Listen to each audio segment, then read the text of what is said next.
Hey everybody, welcome to the Author Marketing Live Speaker Preview Series that we're doing for the show coming up in September in 2014. We're doing a show at Author Marketing Live in Cleveland, Ohio for writers and authors and people who have thought about writing books and people who have written books to learn how to do better marketing, learn how to sell more books. So if you can join us, visit authormarketinglive.com and we'd love to have you there. To preview what's happening at the show, we've got another speaker from the show coming in, and his name is Jay Thorn. Jay, how are you today? Hey, good morning, Jim. How's it going? It's great to have you here. It's really cool for me, and I know for other people, to see authors' faces and uh, see what they're like, because you read their works and actually hear their voice and see what they look like. It's kind of like lifting the veil on the Oz thing, right?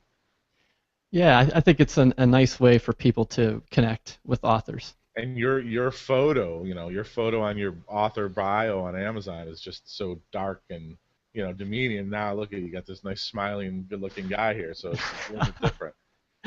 Yeah, I've met some people recently, and we start to talk, and they kind of laugh. I think they have this assumption that all horror writers are, working from a dungeon in chains, and they're torturing people down there, but we're just regular people like everybody else. See, that's the mistake I think you're making, though. I think that if you keep the persona going all the way through it, you show up and you're just like very dark and depressed and like scary and like I don't know. Yeah, I don't know. That's kind of like the Marilyn Manson approach, but Right. people see through that, so I'm just going to be who I am. All right. Well, good. So, listen, it's great to have you here speaking about this. You were doing a session at Author Marketing Live where you're going to be covering something that's really cool because your sessions, like the basic of it, is from how I went from selling 2 books a day to 200 books a day. So, before you talk about that, I just want to tell people who you are. You're consistently a top 50 horror author on Amazon, and you have been up as high as number 5 behind people like, you may have heard of these people if you're watching, Stephen King and Dean Koontz. I mean, that's pretty impressive. And you're a full-time author. You've got over 14 books for sale, maybe more by this time. And you're a supporting member of the Horror Writers Association and a member of the Great Lakes Association of Horror Writers. And you write for disinformation.com. And Yes. it's I'm really, really excited to have you on the show, have you at the show, because you're at a point where a lot of authors are where they need to go from the next step. So from the description we wrote on the site, it says every author starts at the bottom.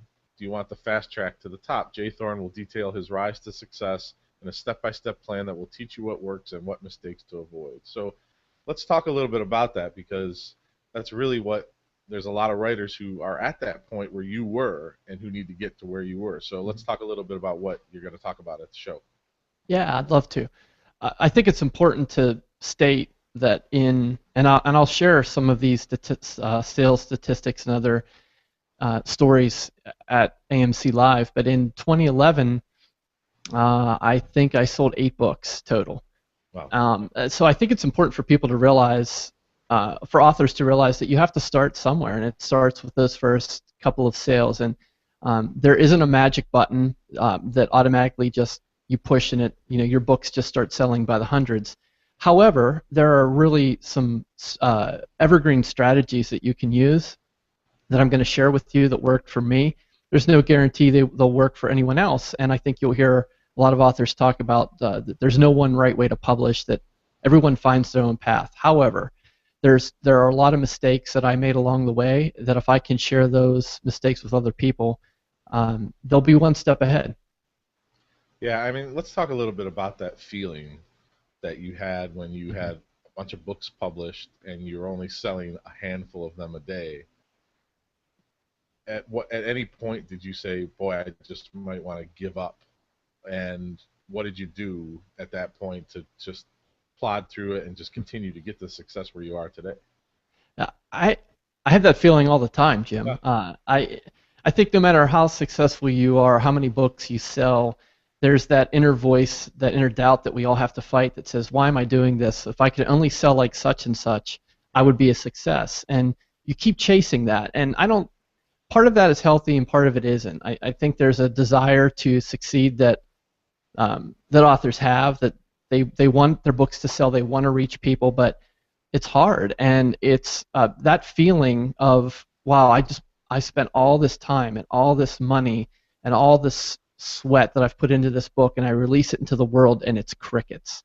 And I know what that feels like, and even now I release books and I feel that. And so I think it's important to recognize that feeling. It's a natural feeling, but it shouldn't paralyze you, because there are things that you can do to get past that. But that feeling of just releasing your baby into the world and having nobody care, I mean, it's almost worse than having people flame it. You almost would rather have a reaction than no reaction. So I know exactly what that feels like. But you have to continue on, right? So you had a plan that you wanted to be an author who earned a living from it, and you're continuing to do that, and you just said, you know what, I'm just going to keep learning from my mistakes and move forward. So let's talk about maybe one thing that you did that really kind of changed your success, and that one of the things you're going to kind of detail and outline at the show when you're on stage. Yes, I'll get really pragmatic for Great. your viewers here. Uh, your cover is so critically important, and I know it's a cliche, and I know people say, well, you can't judge a book by its cover, but your book will be judged by its cover. There's no question about it. And early on with my book, The Seventh Seal, I had a great cover. I had a local artist and a friend of mine do the cover. It was fantastic, but it wasn't a book cover, and it clearly confused the reader because the cover did not match the genre. And it was almost an instantaneous thing. I had the cover professionally done. It hurt. I had to scrape up the money. I had to sell a guitar to pay for the cover. Wow. But it was professionally done, and it made a tremendous difference, and the book popped. And I think that's one lesson that that I would share, that all authors, regardless of where you are in your journey, is don't take that lightly. You might have a cousin or a friend that has Photoshop. That doesn't mean they can design a great book cover. Pay for it, get it professionally done. It will hurt. It's painful to hand that money over because you feel like, wow, this is on top of what I've already budgeted. But it could be the single most important factor in whether or not your book is purchased as an impulse buy on someone browsing. And I've talked about this on my podcast. The metrics are pretty clear that the purchase decision is made within 5 to 7 seconds of landing on that page. And what's the most important element on that page? The cover. Yeah. So it would be really cool in your presentation, in your slides, to actually show the cover you had before and the new one, right? For that particular book, yeah, for that particular book, I've gone through, I want to say 5 or 6 cover iterations, and including ones that I designed myself. And I'm not a graphic designer, and I learned that lesson the hard way too. I think one of the lessons that realizations you have to have as an author is what's in your wheelhouse, and what can you do, and what do you need to farm out. And I early on realized that graphic design was not something that I wanted to be able to do or could do on my own, that I needed to farm that out. There's a lot of examples of authors who come to these realizations. For me, I realized that a long time ago, the graphic part of it. But what I realized recently was I'm really a poor sales and copywriter. I try, but I'm not as good as professionals. This is their job, is to write really great sales copy, and I just didn't have that. So once I hired some people to come out and start writing my messaging and things like that, things started to work a little bit better for me. So, all right, so let's talk about the writing process with you. Mm-hmm. I know that you've written 14 books or more, and you're continuing to write. What are some of the tips you're going to give people about getting the writing done? Because we both know, and anyone knows this, if you spend any time researching writing and being successful with books, is you have to write more books. So what's your process, and how do you get so many books done? Yeah, I don't think I have a unique process. It's discipline, and Okay. I write every single day, and I like to try and hit a word count. I know that there are varying opinions on whether it's a specific amount of time versus a specific number of words or pages, or when in the day you write, or where you write. for me, it's a matter of realizing that I'm most productive first thing in the morning. So no matter what I'm doing, I try and get my most intensive writing out first thing in the morning. So uh, that would be like a first draft. If I'm working on a first draft of a new novel, that's the first thing I do when I get up, and I try and hit anywhere from 2 to 3,000 words. And some days I do, and some days I don't. And I try and make up the next day if I can, if I'm short. And then, there are other times in the day, like in the evening, when I feel like I'm more fatigued and revisions aren't necessarily as intense for me. I can work on revisions in the evening. But really, the key is finding your particular rhythms throughout the day and working your writing into that. I think the biggest mistake that new authors make is they binge and they write in these big pockets, but then you kind of lose a thread. And maybe this is more genre, fiction than nonfiction. But if you're writing in these bunches, you kind of lose the feel of the story. And so I think it's better to write smaller chunks consistently than to write bigger chunks that are spaced apart. Yeah, that's really good advice. As a nonfiction author, I write in chunks, Mm-hmm. right? So I'll take notes for 3 months and then I'll just dump, right? I'll just put it all in, and there's probably a much better way to do that. Yeah. But I don't, I'm trying. I don't tell stories like you do. I tell more Mm-hmm. anyway. So look, it's really exciting to have you come on the stage because again, I think that there's so many people who are coming to Author Marketing Live who are going to want to hear this and see how you've done it because they're just right on the cusp, right? They're right Mm-hmm. at that point where you were, where we have a couple books out. They just need to take the next step. So let's talk about one more thing that you can offer that you're going to talk about that helped you get from 2 to 200 a day. What else can you share with us? Sure.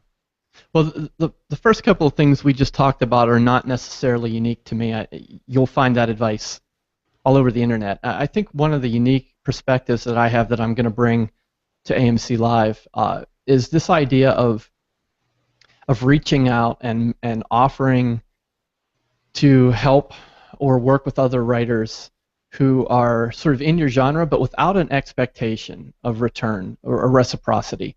So what I mean by that is early on, I looked at the people who I was reading, who I was a fan of. For example, Scott Nicholson's a great example. So Scott Nicholson came from the traditional publishing world, and then he moved into indies. And before I even thought about writing, I was reading all Scott's stuff. I loved it. So when I first started writing, I would email Scott and just say, "Hey, can I review one of your books? I'm gonna tweet about it, or do you need help with your website or something like that?" And I did it because I was a fan of Scott's. You were And stalking him.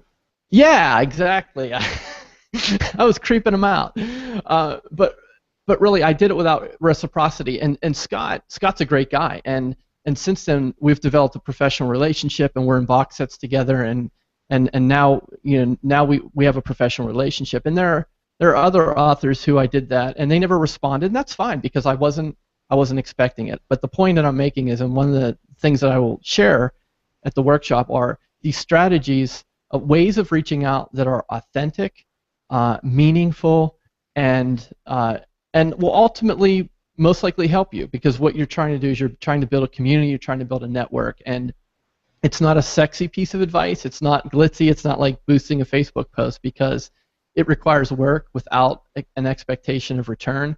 But the universe has this great way of bringing it back to you anyway. So I'm just a big fan, a big proponent of reaching out and helping other authors who are in a similar situation, and it does come back. And so there's some very specific things that I've done that have worked really well, other things that haven't, and those are the things that I'm going to share.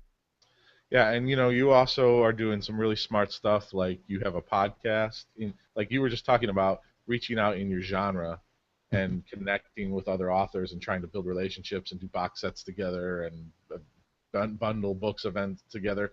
I've always said this, you should, if you're going to be in a genre or a niche in whatever industry you're in, you should try to be a leader and an influencer in that space. And either someone else is going to do it or you're going to do it. So it doesn't matter if you're writing horror or if you're writing children's books or whatever. you should go out there and lead. And that's one of the things that you're doing with that. But you're also doing a podcast. It's the Horror Writers Podcast. Is that it? That's correct. Yes, Okay, the so the Horror Writers horrorwriterspodcast.com. Podcast. But it was very smart to create a podcast in your genre. And I don't know how many other horror writers podcasts there are, but quickly this show is becoming a place where all the other horror writers are coming and listening to, right? And they're in their minds they're like, look at this Jay Thorn guy. He's selling books. He's a influential person. And then when you start to reach out to those people, the doors are just open, right? Or frankly, they're probably coming to you now, right? Well, I think that's starting to happen more now, certainly, and I feel like I'm sort of reaping some of that positive energy that I put out there early on. And I've said this in a number of interviews. I don't believe in competition. I don't believe that if someone buys a Scott Nicholson book, then they're not going to buy a Jay Thorn book. I just don't believe that. And so my whole reasoning, and I got to give you kudos for pushing me into doing the podcast, Jim, because that was really the flashpoint for me is when you said, "Hey, man, you got to do this." But really, if you listen to the podcast, I'm very transparent. I'm not holding anything back. I'm not getting paid for it. There's no affiliate marketing involved with the podcast in any way, shape, or form.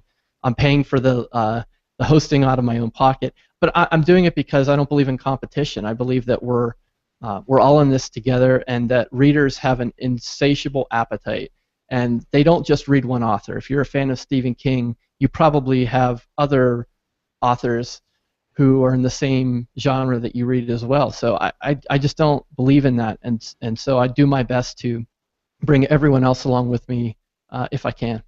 I think it's a really great point, and I agree with you. You know, in terms of books, I mean, people read books for entertainment usually. In the nonfiction world, they read them a little bit differently for information most of the time.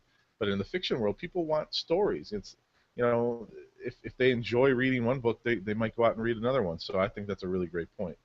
So before I let you go, I would put you on the spot, and I would say, what is your favorite horror book of all time? Not yours. Not one I've written. Okay.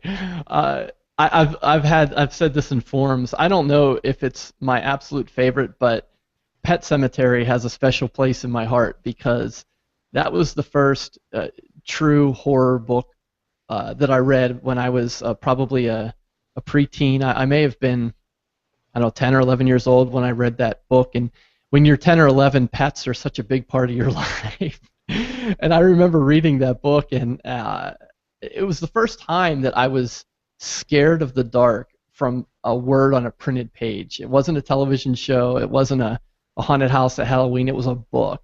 And so for me, that was the moment where I realized the power in that. And I think to this day that book has a special place in my heart for that very reason. What a great story. I mean, that's just such a great way to describe it. You actually felt scared from something you were reading, and that's what a great story does, right? Whether it's audio, visual, video, or whatever, or actual text. So, listen, it's going to be great to have you at Author Marketing Live. I'm very excited. I think that if you're on the fence about coming to Author Marketing Live, you need to get your seat now. We have less than 90 tickets available. It's 63 days away or 67 days away from the point when we're recording this, and you need to grab your seat before they are all gone. Come meet Jay, talk with him after or during the event, and learn from all the other stuff. We've got an audiobook session where we're going to bring in an audiobook voiceover expert and actor who's going to talk about the perfect audiobook project, because I'm telling you right now, audiobooks are the next huge thing, and they're already big, but a lot of people don't realize how powerful audiobooks are. We're going to talk about email marketing with A. Weber, about how to build your email list successfully as an author. Social media, we're going to talk about automating social media tools and connecting with your audience. We're going to talk about how to create great epic content with Joe Paluzzi. We've got Johnny B. Truant and Sean Platt from the Self-Publishing Podcast as our closing keynote. They're going to come in and talk about their progress as really leading the self-publishing space in terms of trying new things and going direct and new projects and crowdfunding and all that stuff. So we've got quite a bit there, and I'm excited for the show. Jay, are you excited for the show? I am more than excited, and if I wasn't speaking, I'd be there anyways. Sean and Johnny and Dave on self-publishing podcasts. I mean, having those guys there and being able to sit down and interact with them and listen to what they have to say, that alone is worth it. Yeah, so this is going to be a really cool event. So grab your ticket now. Go out to authormarketinglive.com. That you right there, and grab your seat before it's only $150 for a full day of learning from some of the most amazing marketers and authors that are on the in the internet today. So I really highly suggest you grab your seat. Jay, how can people see more of your books? The easiest way is to hit my website, jthorn.net, jthorn.net. That's sort of the portal to everything. You can get to my books, sign up for my mailing list, read my blog, all from that. All right. Well, thank you so much, and I can't wait to see you in September. And everyone else, I can't wait to see you in September either, because it's going to be a great show. So thanks for watching this Author Marketing Live speaker preview with Jay Thorn. Come see him talk about how he went from 2 books a day to 200 books a day at the session, and then meet him afterwards. And we will see you all there. I'm Jim Kukro from Author Marketing Club, and thank you for watching, and we'll see you in September. Bye-bye, everybody. See you.